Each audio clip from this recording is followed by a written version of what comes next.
The rain had not stopped for 3 days.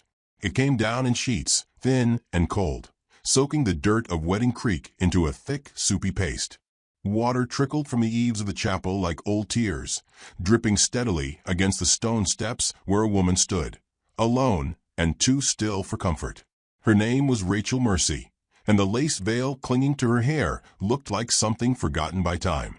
She didn't blink when the wind caught the hem of her dress and tugged it sideways, nor when her shoes, never white, only a hopeful cream, sank deeper into the mud. She just stood there with one hand resting lightly on the swell beneath her ribcage. Not shameful, not boastful, just a simple gesture, as if checking the rhythm of a clock she alone could hear. Rachel was 60 years old, and she was waiting for a man who would not come. They called it Wedding Creek because the old chapel sat right on the rise where the river bent, and couples used to line up come spring when the wildflowers bloomed along the banks. But there had been fewer weddings these days. The war took many men, and the mines took more. Now the town mostly whispered about the ones who came late in life to marry, or not at all. A pair of boys ran past the steps, laughing too loudly. One pointed at Rachel. The other mimicked a pregnant waddle before disappearing down the lane. She didn't flinch. She'd long since stopped trying to shrink herself for the comfort of others. But something in her face, stone still as it was, cracked a little at the edges. From inside the chapel, Reverend Cade stood frozen in the doorway, unsure if he should speak. Behind him, the air smelled of candle wax and half-spoken vows, as if the memory of what could have been still hung there, suspended and damp. A few townsfolk lingered, not out of kindness but curiosity, their silhouettes flickering like ghosts behind stained glass. The door swung wide once more, and Langley Doss stepped out into the rain. He was younger than Rachel by 15 years, though he never liked to admit it. Tall, broad, with a hard set to his mouth that made women flinch and men bristle. He wore a tailored coat, dark gray, with silver buttons and gloves too clean for a place that knew struggle. Rachel had not seen him since the letter came, his reply to her photograph and her story. He did not stop beside her. He stayed one step above, where the rain didn't reach quite so hard. He looked at her belly, then her eyes, then the crowd behind the glass. And he spoke like someone announcing a cattle count. She didn't tell me she was already with child. The words struck the air like hammer to steel. Final, echoing, sharp. Rachel said nothing. Her voice had already cracked once this morning, and she would not let it do so again. "I'm not marrying someone else's burden," Langley added, louder now. "This ain't what I agreed to." The Reverend moved forward, voice low, trying to usher the moment into something gentler. "Mr. Doss, please." But Rachel held up her hand. Just once. No shaking. No pleading. Only stillness. And silence. Langley stepped back, wiped the rain from his hat, and walked away. His boots made no sound over the softened earth. Just like that, the ceremony was over before it ever began. Behind her, the chapel doors closed. For a while, Rachel didn't move. Then, slowly, she reached up and peeled the veil from her hair. The pins came loose one by one, silver glinting like old snowflakes.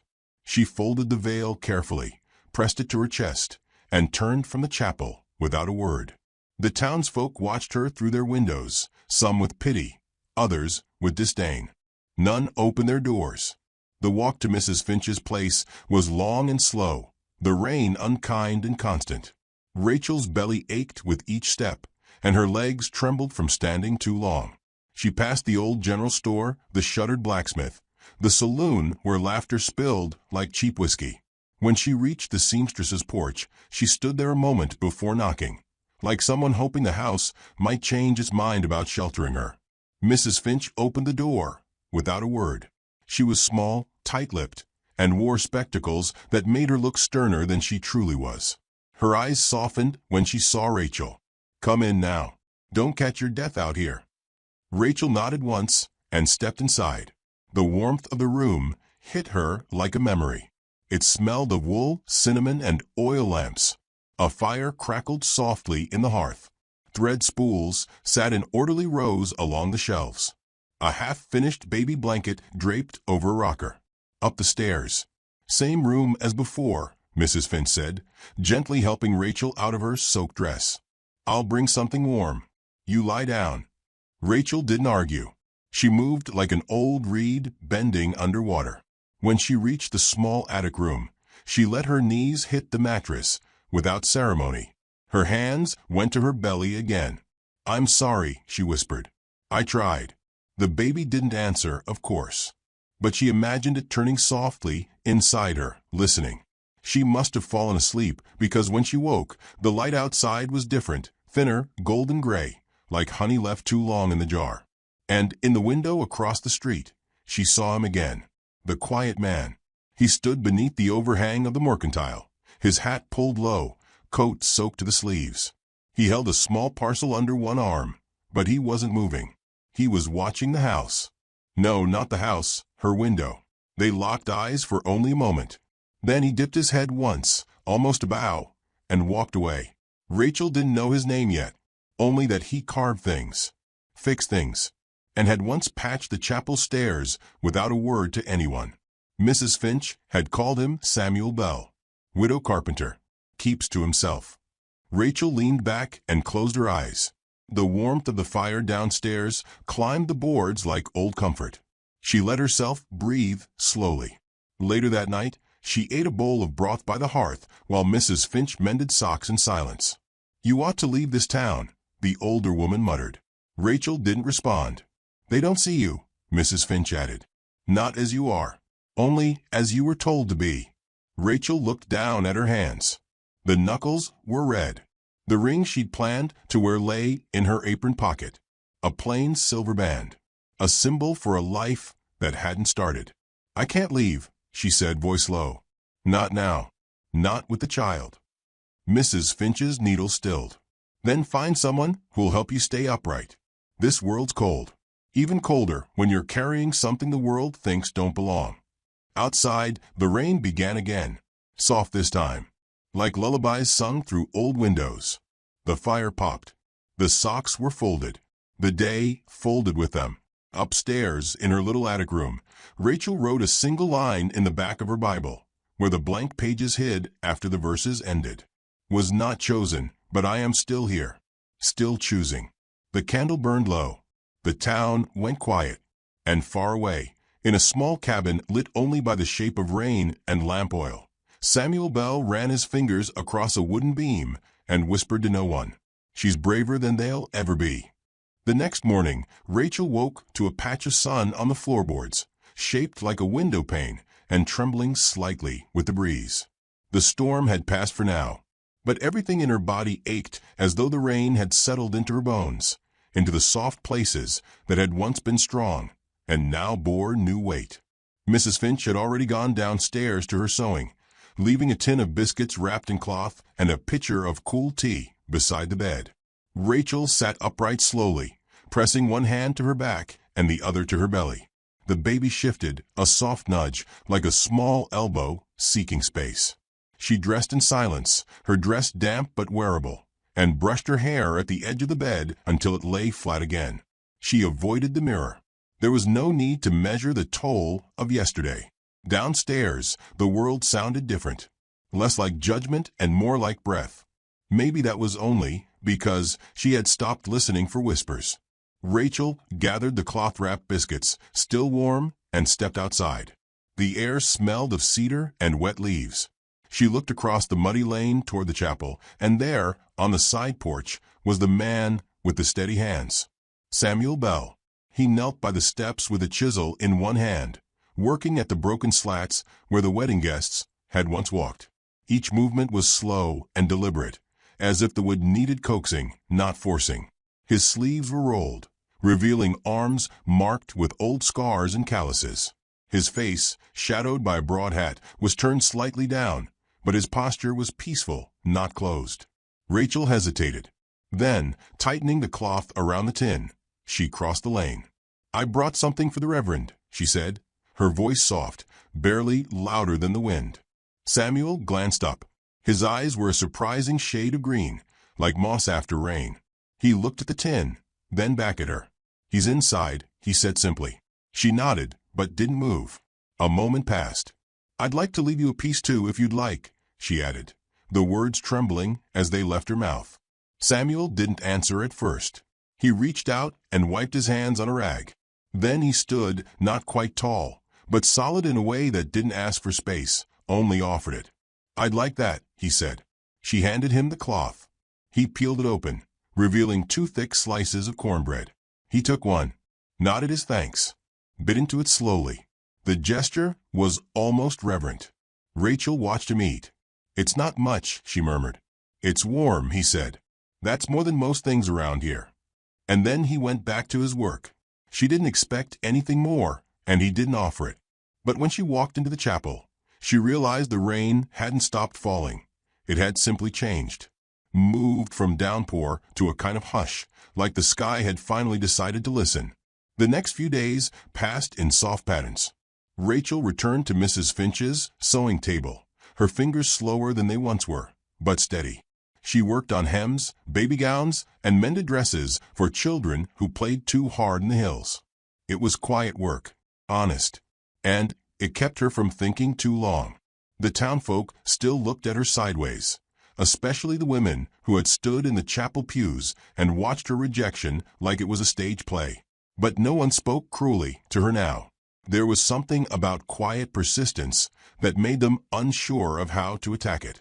And then, without announcement, Samuel began appearing. Once, she stepped outside to fetch water and found a bundle of chopped wood by the door. Another morning, she noticed the front gate mended, its latch no longer screeching like a wounded bird.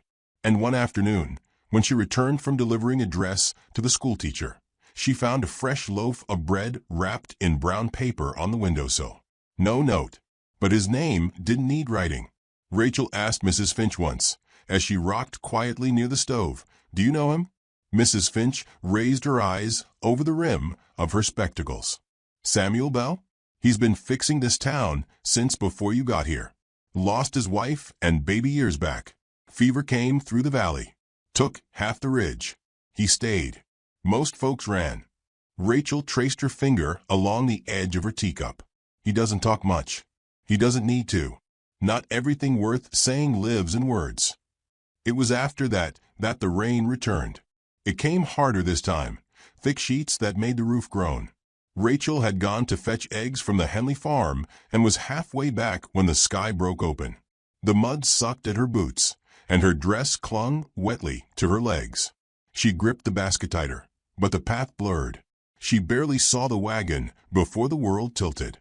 Her ankle twisted on a root, and she went down hard, her hands shielding her belly. The basket rolled. The eggs shattered. The cold seeped in fast. She tried to sit, but her body refused. Then a voice broke through the rain. "Rachel." She opened her eyes. Samuel knelt beside her, rain streaming from his hat, his coat soaked through. "I saw you fall," he said simply, and without waiting, he scooped her into his arms. She wanted to protest, wanted to say she was fine, that she could walk, that she didn't need saving. But the truth was, she did. He carried her back to Mrs. Finch's porch like she weighed nothing at all. His hands never trembled. His steps never faltered. She remembered thinking, so this is what steadiness feels like. Upstairs, she lay on the bed, wrapped in blankets. Mrs. Finch checked her ankle, only a sprain, and brought tea. Samuel stayed by the fire, carving a small piece of wood with his pocket knife. The sound was rhythmic, soothing. "Will you be all right?" he asked once, not looking up. "I will be," she said. And she meant it. For the next week, Rachel stayed off her feet. And every evening, Samuel came. Sometimes with bread, sometimes with boiled apples. Once, with a small carved rattle in the shape of a bird. "I thought she might like it," he said simply, placing it in her palm. Rachel asked, surprised. He just smiled faintly. "Feels like a she." Rachel didn't argue. The baby kicked that night with unusual vigor, as if in agreement. Slowly, a rhythm emerged. He'd sit by the hearth, carving or mending something from Mrs. Finch's repair pile. She'd embroider or read from a worn book of poems. Sometimes they'd share tea, sometimes silence. And still, he never tried to court her, never asked a thing of her. He was just there, The first time Rachel truly smiled again was over something small. She dropped a spoon. It clattered across the floor. "Your reflexes are still better than mine," she muttered. Samuel chuckled, a low, rare sound. "That's not saying much. I once stitched my hand to a quilt patch." She blinked, then laughed. It wasn't a big laugh, but it was real. And that night, as she lay upstairs, she thought of the way he'd looked at her, not with pity or desire, but recognition. Like he knew what it meant to survive, and how lonely that could feel. 2 days later, he came with a simple statement. "My cabin's near the river bend. It's warmer than this attic. No stairs. If you want, you could rest there a while, just until the ankle heals." Rachel studied him. "Why?" He hesitated, then said, "Because no one should have to heal alone." She didn't answer immediately, but that evening she packed a small bag. They left at sunrise. The air was crisp. The clouds parted just enough to show a line of pink behind the hills. Samuel didn't say much as they rode. She sat beside him in the wagon, her hand cradling her belly, her eyes on the quiet landscape. When they reached the cabin, Rachel nearly cried. It was nothing grand, just cedar and stone, smoke curling from the chimney. But the porch had a swing, and the windows were clean, and the door creaked like it had stories to tell. Samuel opened it for her. "This place," he said quietly, "was built for a family once. Maybe it still could be." She stepped inside. The fire was already lit. The table was set with 2 cups, and over the hearth hung a small wooden carving, a bird, wings outstretched. She didn't speak, just ran her hand along the mantel. Samuel stood by the door. "If it's too much," he began, "you can say so." But Rachel turned, and she said simply, "It's not too much. It's the first thing that's felt enough." Outside, the rain held its breath, and inside something new began. Not loudly, not suddenly, but like bread warming on a windowsill, quiet and whole.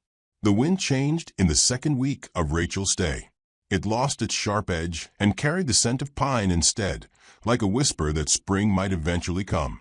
The snow around the cabin began to recede in patches, unveiling stubborn roots and mud beneath. It was a quiet thaw, not one the world would write about. But for Rachel, it marked a shift inside her too, from enduring to existing. She moved more easily now, her ankle nearly healed, though the baby rode lower in her belly than before. She'd begun to hum softly in the mornings, not realizing she did.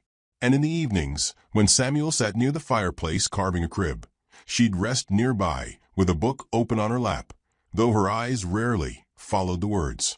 There was a comfort to the rhythm of his hands, strong, deliberate, unhurried. Each stroke of the knife seemed to say, "We are not in a rush. What matters takes time." The crib was made of maple and pine, joined by hand, without nails. Samuel said nails could rust, but joints, when done properly, would hold for generations. Rachel had listened to that quietly, her fingers brushing the swell of her belly. "Then may this one hold," she had whispered. He never asked about the child's father, and she never offered.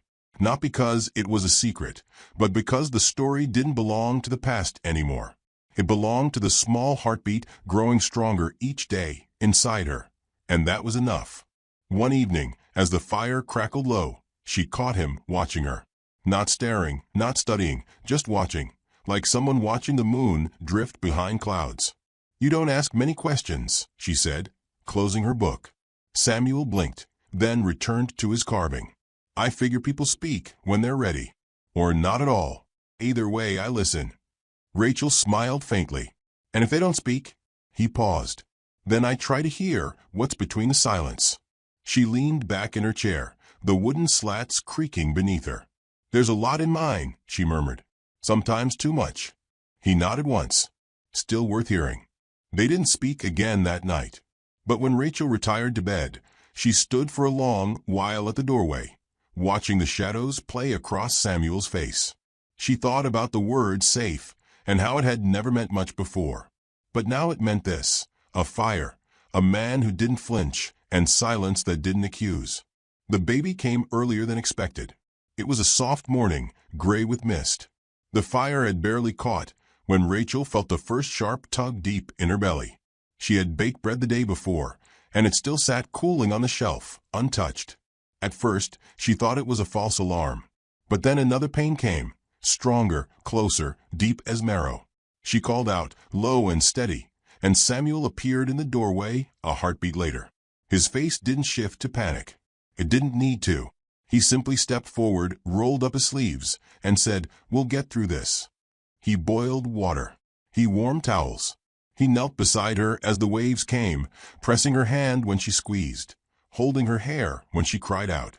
The room swam in firelight and sweat, the air thick with old prayers and new pain. Rachel labored through the long hours. Sometimes she sobbed. Sometimes she went silent, her teeth clenched, her eyes closed so tightly the world disappeared. But Samuel never left her side. Not once. Not even when her strength broke and she said, "I can't do this." "You already are," he whispered. "Just one more breath. One more." When the child finally arrived, wet and red and wailing like a storm had taken human shape, Rachel collapsed against the pillow, spent and hollow. Samuel caught the child in both hands, wrapped her gently, and placed her in Rachel's arms. A girl, small, perfect. Her tiny fingers curled instinctively around Rachel's thumb. "She's here," Rachel breathed. "She is," Samuel echoed.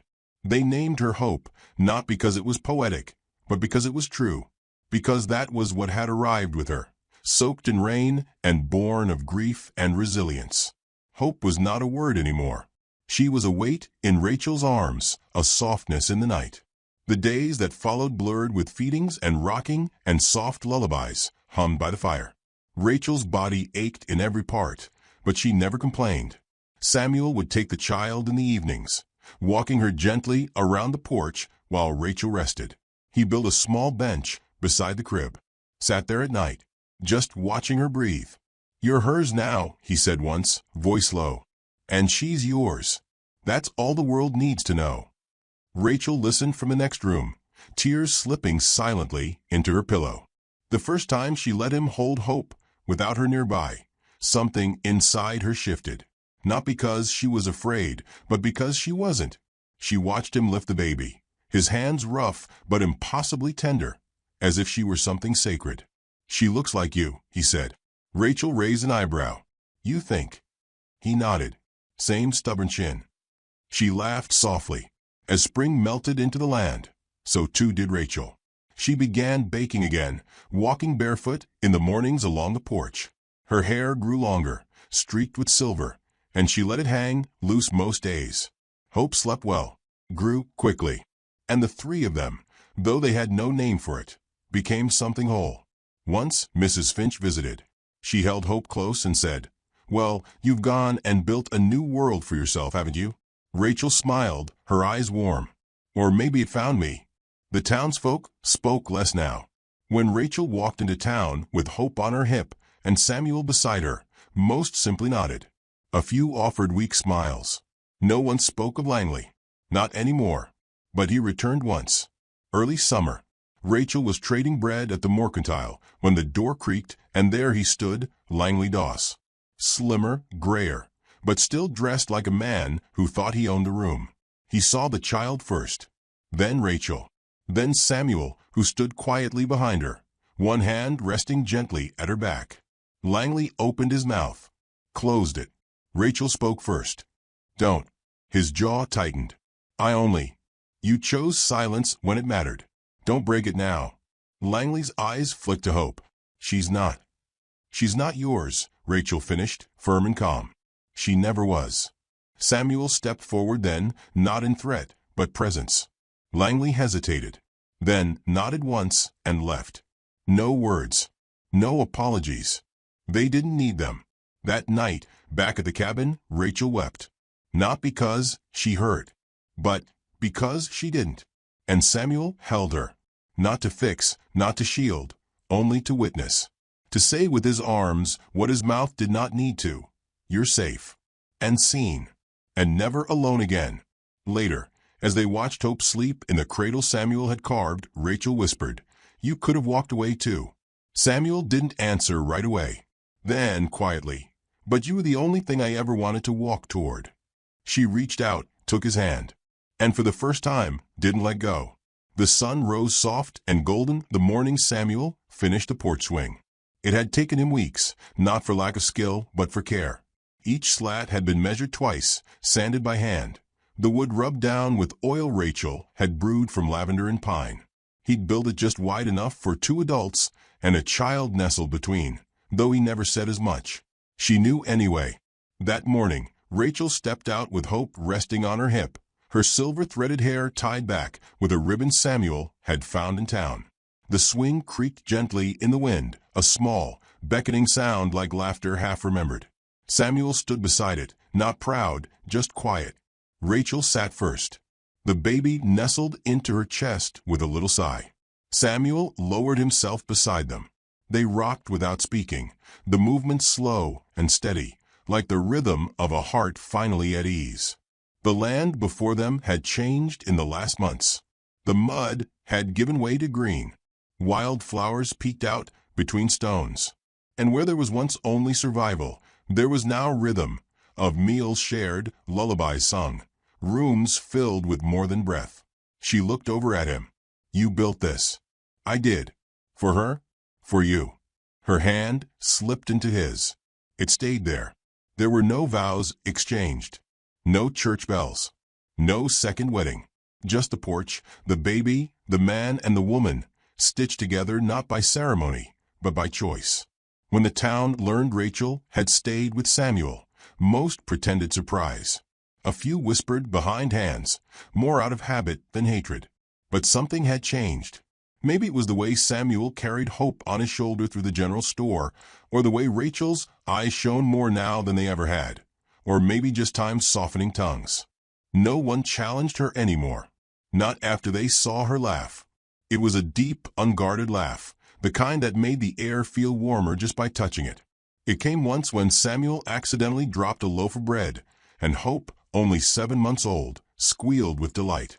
Rachel had bent over laughing, her whole body shaking, and Samuel had stared at her like a man watching sunlight break after years of rain. The old preacher came by sometime in the fall. He didn't wear a collar or bring a Bible, only a parcel of smoked meat and a soft, wondering smile. "You look different," he said to Rachel as she sat on the porch, Hope cradled in her lap. "I feel different," she replied. "I feel seen." He nodded. "And whole." "Not whole," she said, "but healing." He watched Samuel in the field beyond, mending a fence. "That man loves quiet, doesn't he? He listens louder than most speak." The preacher handed her the parcel. "If there's ever a need to make anything official." Rachel shook her head, kind but firm. "There's nothing more official than the way he looks at her. Or me. We don't need a paper to tell us what's already true." The preacher left with a nod. Some truths didn't need repeating. By the time winter returned, the cabin had grown fuller. Hope had begun to crawl, her chubby legs thumping across the wooden floors. She'd found the habit of pulling herself up by gripping the porch swing and hollering until someone, usually Samuel, came to lift her high into the air. Rachel would watch from the doorway, apron dusted with flour, her eyes soft. Once, she caught herself reaching for something in the empty air beside her, a habit from years of expecting to be left holding everything alone. But now, her hand met Samuel's. He was already there. "Still forget sometimes," she said. "I'll remind you," he answered. They never spoke much about the years before, about the men who left, about the women who judged, about the chapel and the veil and the boots sinking into the mud. That belonged to another Rachel, one who survived, yes, but who no longer had to. Hope turned one on a cold day thick with snow. Samuel carved her a small horse with a crooked leg that made Rachel laugh until she cried. They wrapped it in cloth and placed it beside a peach tart Rachel had made with berries she'd frozen months before. It wasn't a grand party, just the 3 of them, firelight, and the wind humming at the windows. That night, Samuel rose from a table, walked outside without a word, and returned carrying a rose bush wrapped in burlap. Its branches were bare, but its roots were strong. Rachel blinked, startled. "Where on earth?" "I've been tending it, behind the shed. It's ready now." She stared at him, at the bundle of thorns and promise. You want to plant it now? In snow. He shook his head. I want you to plant it. When you're ready. By the door. Her voice caught in her throat. Why? Because someday it'll bloom again. And when it does, I want it to remind you that everything broken can still come back. Just takes time.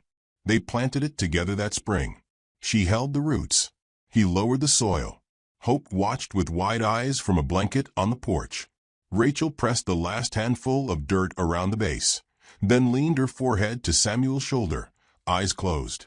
The rose bush didn't bloom that year, but the next year it did. 2 perfect buds, blood red, fragrant. Samuel brought one inside and laid it on the table beside Rachel's book. I told you, he said simply. She kissed him for the first time that evening. Not rushed, not desperate, just quiet.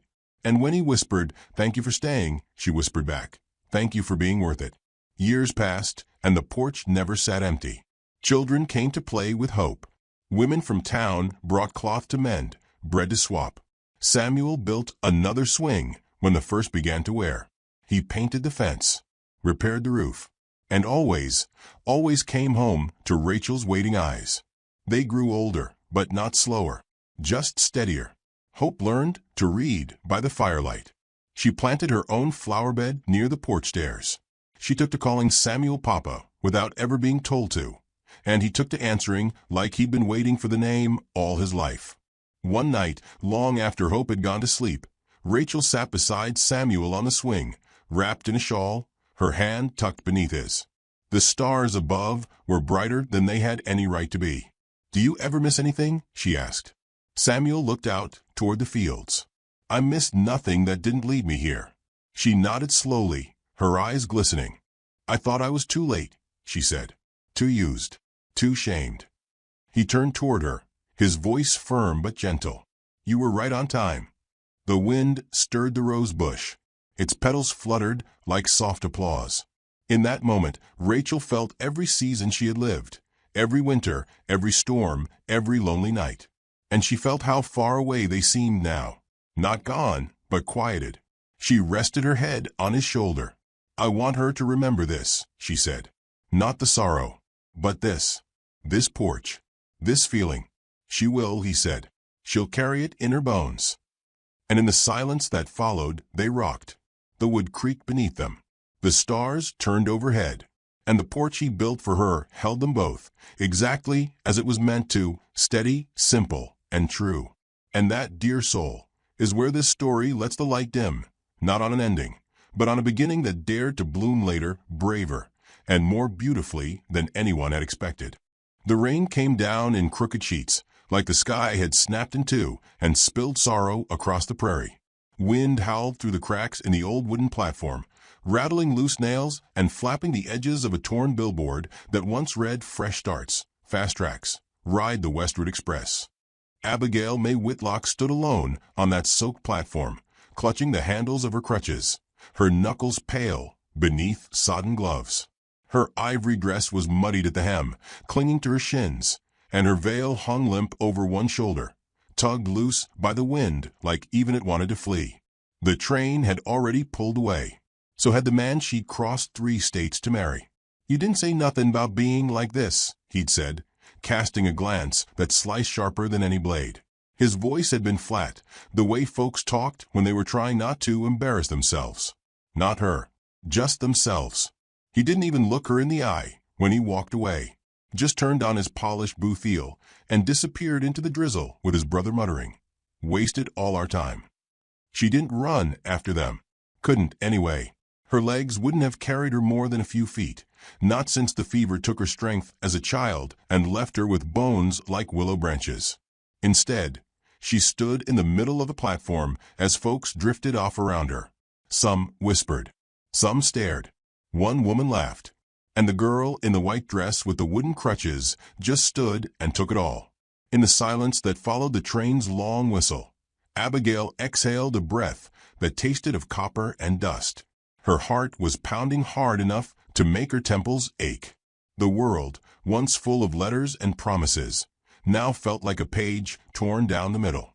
She muttered aloud to herself, not for anyone else's ears, but because silence was worse. Guess love costs extra if your legs ain't whole. A boy, maybe 5 or 6, darted over from the shadows of a luggage cart. He held out a tiny yellow flower, battered from the rain, but still trying to bloom. Abigail took it without a word. He smiled wide, then ran off to a woman who immediately yanked him away and shot Abigail a sharp look. Thunder cracked somewhere out on the plain, echoing across the empty fields. She didn't cry. Not then. She couldn't afford the weakness. Not while folks were still watching. Not while she stood in her dress and boots, a bride without a groom, abandoned like unwanted freight. Abigail turned slowly toward the horizon. She didn't know what came next, only that she'd have to get there alone. And then a voice spoke behind her. Funny thing, it said, low and smooth, with a trace of tired warmth. That man might have just made the worst mistake of his life. She spun slightly on her crutches, rain lashing against her cheeks. A tall figure stood beneath a black umbrella trimmed in silver. He wore a long charcoal coat, soaked to the shoulders, and held a carved cane in one hand like it had always belonged there. His hair was dark, combed neatly, but his face bore the marks of someone who'd seen more war than weddings. He looked at her, not the crutches, not the mud, not the veil tangled in her braid. Just her. Abigail straightened. I'm not looking for pity. That's so, he replied, stepping closer, boots thunking on the platform wood. Lucky for you, I'm all out. They stared at each other for a long beat as the storm roared around them. Something shifted in his posture, like a man who'd expected heartbreak and found something fiercer instead. I've got a covered wagon waiting just down the path, he said, tipping his chin toward the road beyond the depot. Headed to town. I'd offer you the ride, but I reckon you've had your fill of offers today. Abigail blinked against the rain. Her throat felt raw from holding in tears, but there was something honest about the way he stood there, unbothered by her silence or sorrow. What's the catch? She asked. No catch, he said. Just hate to see good courage wasted standing in the rain. He turned, not waiting for a reply, and began walking slowly down the slope toward a waiting wagon. A thick-bellied mule stood harnessed beneath the canopy, steam rising from its back. The man didn't look back. Abigail considered her options. The station was empty now. Her coins were few. Her pride was bruised and her dress soaked through. Her legs trembled under her, and the wind bit through every stitch. She followed. Each step was careful, deliberate, her crutches biting into the mud as she descended. Her breath was sharp in her chest, but she didn't stop. When she reached the wagon, a wiry old cowboy sat atop the driver's bench, chewing a toothpick and watching her with a twinkle in one eye. Well, I'll be, he said. Barron brought home a tumbleweed with thorns. Got a name, miss? Abigail, she said. Jeb, he grinned, tipping his hat. Climb aboard. Rain don't wait on heartbreak. Inside the wagon, the man, Barron, offered her a folded blanket without comment. The ride began with only the sound of hooves and storm. They didn't speak for a while, just listened to the world rattle around them. Every so often, Barron glanced over at her, and she caught him once. He didn't look away. You live near? She asked. Depends who you ask, he said. Town calls it the manor. Me? I call it home until it says otherwise. You talk like you're running from something, she said before she could stop herself. He didn't flinch. Not running, just circling. The wagon rattled over a stone bridge. In the distance, lightning flashed, revealing a massive house on a hill. It looked carved from the very bones of the earth, its dark timbers strong and silent beneath the rain. Abigail inhaled softly. That's where you live. Barron nodded once. The wagon pulled into a gravel drive. Staff in dark coats hurried out with umbrellas, but he waved them off. Abigail stepped down with slow grace, her boots meeting the earth like it might betray her. But she didn't fall. Inside, the manor was all oil lamps and warm firelight, rugs thick as clouds, the scent of cedar and pipe smoke. Abigail stood dripping in the entryway, uncertain whether to breathe or run. A woman with sharp eyes and a tighter bun appeared. Another guest, sir? Barron didn't even blink. A guest for now. Abigail looked up at him. What does that mean? He leaned slightly on his cane, studying her with eyes the color of storm-washed riverstone. Means we'll see what tomorrow brings. She didn't know why she trusted that. But something in her heart, ragged and tired though it was, whispered that she hadn't been rescued. She'd been invited. Later dry and wrapped in flannel, she sat by a fire while Jeb snored somewhere in the back and the storm curled around the walls like a restless spirit. Barron poured her tea with a surgeon's precision, then took a seat across from her. I don't make a habit of picking up strangers, he said, not quite meeting her gaze. I don't make a habit of being abandoned at stations, she said, managing a smile so faint it could have been imagined. He chuckled once. It sounded like it hadn't seen daylight in a while. Thunder rolled again, softer now, like the sky was settling. Outside, the roses along the fence, battered but blooming, glistened in the stormlight. Inside, the girl who once wrote letters, hoping someone would see past her crutches, realized someone just had. And somewhere inside the silence, hope began to stir, not loud, not bold, but steady and real. The manor did not wake with the sun. It stirred quietly, like a thing that remembered how to breathe only after the rain. Abigail lay in a bed too grand for someone like her, tucked between crisp sheets with lace embroidery she dared not wrinkle. She wasn't sure how long she'd slept. Her body, worn from travel and heartbreak, had collapsed into stillness the moment her head met the pillow. But it was not rest, it was escape. When she opened her eyes, the world was painted in soft gold and gray, filtered through gauzy curtains drawn against a wide window. Outside, the land rolled endlessly into mist, a sea of prairie kissed by dawnlight. She sat up slowly, muscles aching, the dull pulse of old pain flaring in her hips. Her crutches leaned dutifully against the bed frame. She reached for them, knowing better than to expect ease. The floor creaked under her as she walked the corridor, each step a measured reminder of who she was and who she'd never be. Her breath caught when she reached the top of the stairwell. The main hall stretched below, bathed in firelight and shadow. And there, standing with a half-unbuttoned vest, a steaming cup in one hand, and that ever-present cane in the other, was the man himself. Baron Ashford Remington. He wasn't quite as polished in the morning. His dark hair tousled, the stubble at his jaw less gentleman, more outlaw. And yet, he stood with the kind of posture that suggested control over every corner of the house, even the ghosts. She descended slowly. He looked up once and offered a small nod, not surprise nor welcome, just acknowledgement, like they'd known each other longer than they had. Sleep all right, he asked. She hesitated. I forgot I was alone for a little while. That's as good as it gets. He took a sip. Then, that's a start. The dining room was quiet, save for the crackling fire. Jeb sat near the window, carving something with a small pocket knife. When Abigail entered, he didn't glance up, just muttered, "Mornin', Miss Thornrose." Abigail blinked. What did you call me? Thornrose, Jeb replied, grinning under his weathered mustache. Pretty. Strong. Prickly when necessary. Barron smirked faintly into his cup. They shared breakfast, toast, salted ham, blackberries soaked in cream. Abigail barely touched hers, her nerves tangled in uncertainty. She'd slept under his roof, accepted his charity. She didn't want to be another burden, another soft sorrow in a man's already broken heart.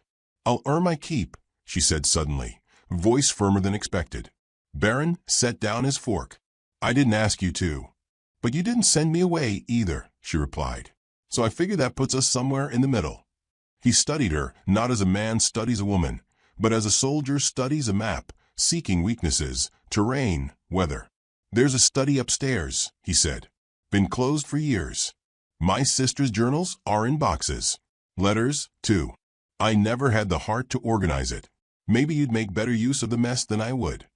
Abigail blinked. You want me to sort through your sister's memories? He shrugged. Call it a favor. Or an introduction. An introduction to what? He paused. To the parts of this house that are still alive. There was no poetry in the study, just dust, ink, and time. Boxes stacked in crooked towers. Windows clouded from years of unopened longing. Abigail wheeled one box toward the light and pried it open. Letters folded in thin, faded paper. Some marked in blue ink, others smudged from tears or spilled coffee. She read the first line aloud. "Dearest Ash." She stopped. So they were his letters, not his sister's. The realization hit like a slow burn. They were from someone who had written with devotion. Someone who signed her name like it was a promise. Lillian. Abigail placed the letter gently aside. She shouldn't read more. But her hand disobeyed, drawn to each piece of someone else's past. There was poetry in those envelopes, even as the handwriting grew shakier. Lillian had loved him fiercely.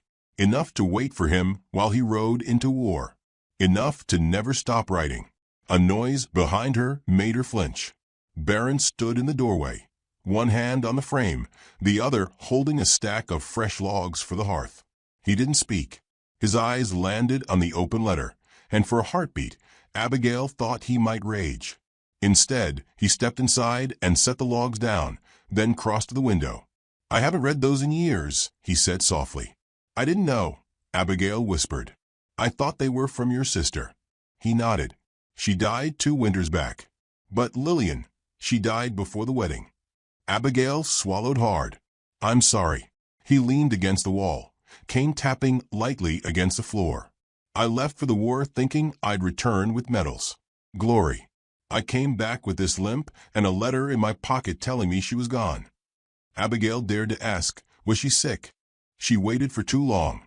Her lungs gave out before her heart did. They sat in silence as the fire crackled. Barron finally broke it. "You remind me of her." Abigail stiffened. He noticed. "Not in that way. I don't mean it cruel. You remind me that the world still makes women with strength sewn into every seam." She didn't know whether to thank him or run from the weight of it. Later that afternoon, Jeb took her around the grounds, grumbling about broken fences and horses that bit. He cracked jokes about the Barron's brooding, and Abigail laughed more than she had in weeks. "It's not pity you're getting, Miss Thornrose," Jeb told her as they watched ducks scatter across the pond. "It's curiosity. And if I know Ashford, once he gets curious, he starts remembering how to feel again." That night, Abigail couldn't sleep. The Manor's quiet pressed too close, like a presence watching. She wandered the halls slowly, tracing her fingers along faded wallpaper and velvet drapes. She followed a melody. Soft piano notes echoed down the corridor. She turned the corner and found a door ajar. Light spilled into the hallway like golden honey. Barron sat at the keys, eyes closed, playing a tune that had no name, just feeling. His cane rested against the bench, forgotten. His foot tapped the pedals with subtle precision, despite the brace on his leg.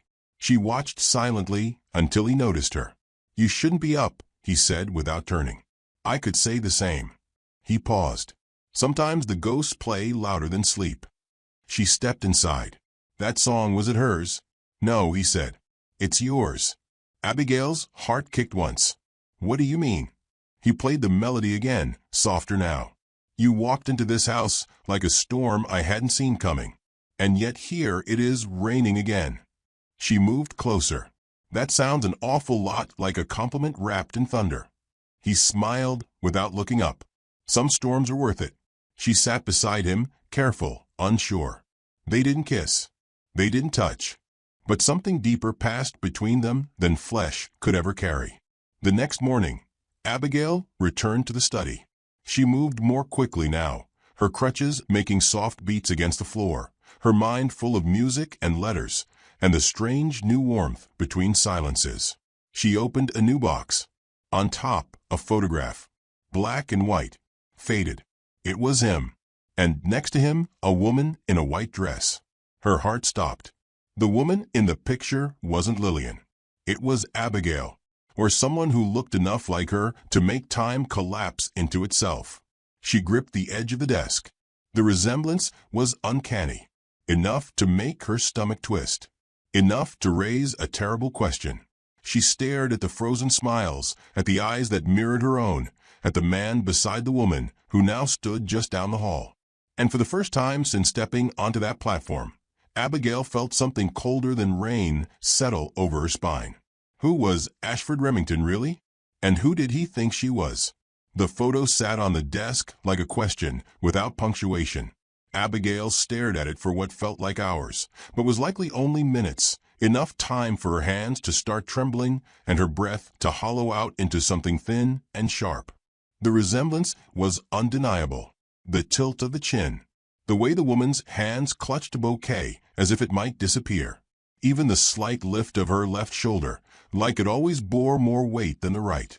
It was her, or someone who had been her before she was even born. The edges of the picture were frayed, the ink ghosting away from the corners like memory being peeled from time. But that didn't soften the blow. If anything, it deepened the unease. She pressed the photo against her chest and stood, crutches groaning under her weight, mind racing faster than her heart could follow. She needed answers, not speculation. She needed his voice, his truth, not the guesses clawing at the inside of her skull. She found Ashford outside. He was in the orchard, pruning vines from a low stone wall, the sleeves of his shirt rolled up, sweat dampening his collar. Jeb was nowhere in sight. He turned as she approached, but the moment he saw the photo in her hand, his face fell like shutters against a sudden storm. "I found this in the study," she said quietly. "Care to explain?" Ashford took the picture, glanced once, then looked away. "That was Margaret," he said. "Lillian's younger cousin. They were like sisters. That photo was taken just before the war. She died not long after." Abigail stepped closer, her voice tight. "She looks like me." "I know. Is that why you let me stay?" "Because I remind you of her." His silence lasted too long. Long enough to become its own answer. Abigail swallowed. "You brought me here. You watched me walk into your home, watched me limp across your floors, watched me unravel. And all along you saw someone else." "No," he said firmly. "At first, yes. I saw her. But it didn't stay that way." "Then what do you see now?" Ashford stepped forward, holding her gaze, voice low. "I see a woman who made heartbreak look graceful. I see a girl who should have turned to ash on that train platform, but chose instead to become fire." She blinked, caught between disbelief and something deeper. "That's poetry. But it doesn't answer the question." He looked down. "Then I'll be honest. Please. When I saw you on that platform, it knocked the breath from my chest. Not because I thought you were her, but because I'd forgotten what it felt like to believe someone like you could still exist." "Someone like me?" she echoed. "Brave, damaged, alive." The wind stirred through the orchard trees. Leaves fluttered to the ground like old secrets. She didn't speak. Neither did he. The silence between them brimmed with too much. Finally, she turned away. "I'll finish the letters," she said. "But after that, I'll go." Ashford didn't stop her. Back inside, the study felt different. Like she'd stepped into the pages of someone else's grief and forgotten to mark her own place. She worked in silence, sorting, organizing, pretending the ache in her chest was only fatigue. 3 days passed. Abigail didn't see much of Ashford. He left early and returned late. Jeb told her he was out handling business, land disputes, contracts, broken promises for men who drank more than they worked. On the 4th day, the silence broke. Abigail stepped into town to mail a letter, a note to the kind widower who had originally arranged her bride contract. She wasn't sure if he'd ever written back or even still remembered her. But writing gave her something to aim at. The postmaster, a wide-bellied man with tobacco-stained fingers, gave her a strange look when she handed over the envelope. "Miss Whitlock, right?" She nodded. He rubbed his jaw. You ought to be careful. Word's going around that you was kidnapped, that the Baron's keeping you in that big house like some kind of prisoner." Abigail blinked. "That's not true. I'm not saying it is. I'm just saying the fella you were supposed to marry, he's been in here twice now. Says the Baron's a war-broke madman. Says you were tricked." Her mouth went dry. "He's lying." "I believe you, miss. But lies got legs around here. They walk faster than truth." She thanked him and left. By the time she returned to the manor, the sheriff's buggy was already out front. 2 men in dusty coats stood on the porch, one with a clipboard, the other tapping a boot impatiently. Jeb stood nearby, arms folded, chewing a piece of hay like it might turn into a weapon if needed. Ashford appeared at the top of the stairs just as Abigail stepped through the gate. He looked calm. Dangerous, but calm. "Miss Whitlock," the sheriff said, turning. "We've had some concerns reported. Just need to ask a few questions." She didn't flinch. "Ask. Are you being held here against your will?" "No." "Were you coerced into staying?" "No." "Do you wish to leave this property?" She looked past him, directly at Ashford, whose jaw tightened the way it did when he was trying not to breathe wrong. She turned back. "Not today." The men exchanged glances. "That it?" Ashford asked. The sheriff hesitated, then nodded. "For now." They left. Abigail stood in the doorway long after the dust settled. Ashford stepped closer, voice rough. "I'm sorry." "Don't be. I should have known that coward would run his mouth. Should have gone into town and—" "And what?" she interrupted. "Made more people afraid of you." He stared at her, stunned. "I know you think hiding behind that cane and those walls keeps the world out, Ashford. But it also keeps people in." He ran a hand through his hair. "I'm not good at this." "Neither am I. I don't know how to fix it." She looked at him, really looked. "Then stop trying to fix me." His eyes burned. "You act like I'm some shattered thing that needs tending. But maybe I just need to be seen. Not remembered. Not pitied. Just seen." He nodded once. "Then look at me now." "I am." "And what do you see?" "I see a man who's still fighting a war that already ended. And I'm tired of watching you lose." He stepped forward, hand brushing hers, light, hesitant, reverent. "Then stay. Not because I rescued you. Not because I need you to be someone else. But because I finally understand what it means to want." The air was thick with unsaid vows. Abigail felt her pulse at her throat, her fingers, her ribs. She didn't say yes. She didn't say no. She just stood there and let him hold her hand. That night, the fire in the parlor burned brighter than usual. Jeb poured whiskey and told stories about a one-eyed horse who outran a train. Abigail laughed until her ribs hurt. Ashford watched her, silent but full, like a man who'd forgotten what joy looked like until it sat across from him in a blue flannel dress. Later, he walked her to the stairs. At the landing, she turned. "You never asked me to stay. I figured I didn't have the right." "Well," she said softly, "you have the right to ask now." Ashford didn't kneel, didn't reach for a ring, didn't whisper promises he couldn't keep. He just looked at her. And in that look was everything she had ever wanted someone to say. No fanfare. No proposal. Just presence. She went to bed with her heart folded like a letter that had finally found its address. The next morning, Abigail woke to the sound of rain tapping the window like a soft knock from an old friend. The skies had broken open again, but there was no thunder this time, just a quiet, steady rhythm that felt more like renewal than sorrow.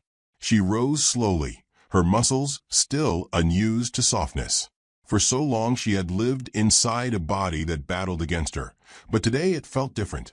Less like a prison, more like a place. Something worth tending, something worth being in. Outside her room, the manor stirred with gentle life. The scent of rosemary biscuits drifted from the kitchen. Jeb hummed an off-key tune while sweeping the hall. The air held warmth despite the weather. Ashford waited by the stairs. He wore no coat, no cravat. Just a loose shirt with the sleeves rolled up, suspenders loose at his sides, and a tenderness in his eyes that made Abigail's breath pause. In his left hand, he held a small bundle wrapped in twine. She met him at the bottom step, gaze questioning. "I want to show you something," he said. "If you're up for a little mud." "I've been through worse." He led her out through the rear doors of the manor, down a stone path slick with rain. The canopy of trees offered brief shelter, droplets pattering gently on the leaves above them. Every few steps, he paused, not to rest, but to stay beside her pace. Not once did he rush ahead. Not once did she fall behind. Eventually, they reached a low iron gate, half choked in ivy. He pushed it open, and the garden opened like a memory finally spoken aloud. Roses, wild, vibrant, defiant, climbed every trellis, spilled over every stone edge, and nodded gently in the rain. Reds as dark as wine, yellows soft as morning, pinks, oranges, and whites tangled like love letters written by the wind. Abigail's eyes welled without warning. "I didn't know this was here." "No one does," he said. "Not anymore." They stepped inside. "It was Lillian's idea," Ashford continued, voice almost reverent. "She planted the first bush here with Margaret. Said even the broken soil deserved something beautiful." Abigail reached out and touched one of the petals. Rain kissed her knuckles. "After she died, I locked the gate. Thought if I let them grow, it would mean I'd moved on, that I was forgetting her." He looked at her, eyes shadowed by the storm overhead. "But they grew anyway. Rain or not, whether I watched or not. They didn't ask permission." Abigail turned to him. "Some things bloom where they're not supposed to. That doesn't make them less real." He took a shaky breath, then held out the twine-wrapped bundle. She opened it gently. A dress. Midnight blue, stitched with delicate thread. Not a wedding gown. Something else. Something older. Regal, worn once. Preserved like a hope he'd never dared voice aloud. "It belonged to Margaret," he said. "Lillian kept it safe. Thought someday it might suit someone worthy." Abigail traced the fabric, then looked up slowly. "I can't promise I won't limp," she said. "I don't need promises," he replied. "Only presents." They married that afternoon beneath a willow tree at the garden's edge. No crowd, no choir, just Jeb acting as officiant with a toothpick in his mouth and tears in his beard. The staff gathered quietly near the gates, holding umbrellas and roses. Rain misted gently over the vows. Abigail stood without her crutches, just for a moment, leaning lightly on Ashford's arm. It wasn't strength that held her up. It was something else entirely. She didn't speak loud, but every word was clear. "I have walked through fire," she said, "and rain, and silence, but never through something as brave as this." Ashford didn't smile, didn't cry. He simply said, "Then let us walk together." They kissed, and it was not the kind that burns with hunger or explodes like thunder. It was the kind that says, "We made it, even when no one thought we would." Later that evening, the house buzzed with quiet celebration. Laughter. Bread passed hand to hand. Warmth spilling out of every hearth. Jeb danced alone in the hall, spinning a mop like a partner. Someone played piano badly. Ashford just watched it all, with a look that said he finally believed in something again. Abigail slipped away. She found herself back in the study, fingers brushing the edges of old letters. This time, she didn't cry. She didn't ache. She didn't shrink. Instead, she sat at the desk and began writing. Not to a lost love. Not to a stranger. To herself. "Dear Abigail, you were never broken. They only taught you to believe you were. You have always been more than your limp, more than your silence, more than your doubt. You are not less for being different. You are more for surviving it. And you are not loved despite your scars. You are loved because of them." When she finished, she folded the letter and placed it in a small wooden box. She wrote a name on it for the next girl who forgets. Outside, the storm had passed. Moonlight spilled over the hills, silver and soft. The roses glistened beneath it, heads bowed not in mourning, but in bloom. Abigail walked barefoot to the garden gate. Ashford waited there, jacket open, cane in hand.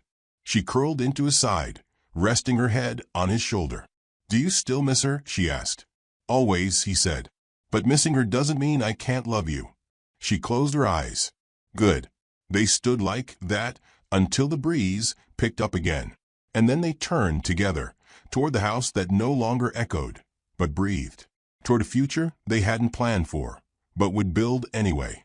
One step at a time.